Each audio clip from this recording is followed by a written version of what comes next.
बाद में हालिया लॉक डाउन से दर्जी के कारोबार मुतासिर, काम न होने की वजह से दर्जी भी परेशान।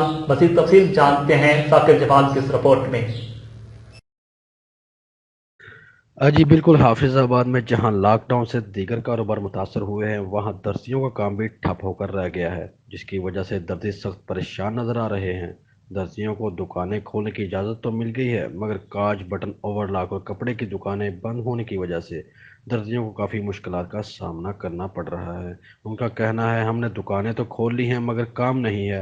हर साल माह रमज़ान शुरू होते ही हाउसफुल का बोर्ड लगा देने वाले इस साल दूसरे अशरे में भी ग्राहकों की राह देख रहे हैं। दुकानों के किराए और घरों के अखराजात कैसे पूरे किए जाएं, सख्त परेशानी का आलम है। दूसरे कारोबार के साथ दर्जियों का कारोबार भी मुतासर हुआ है। यही वजह है कि दर्जियों ने हुकूमत से मुतालबा किया है कि हमें भी नए पाकिस्तान का हिस्सा समझते हुए हम पर भी नज़रसानी की जाए। कैमरा टीम के साथ साकिब जमाल, आप तक न्यूज़, हाफिज़ाबाद।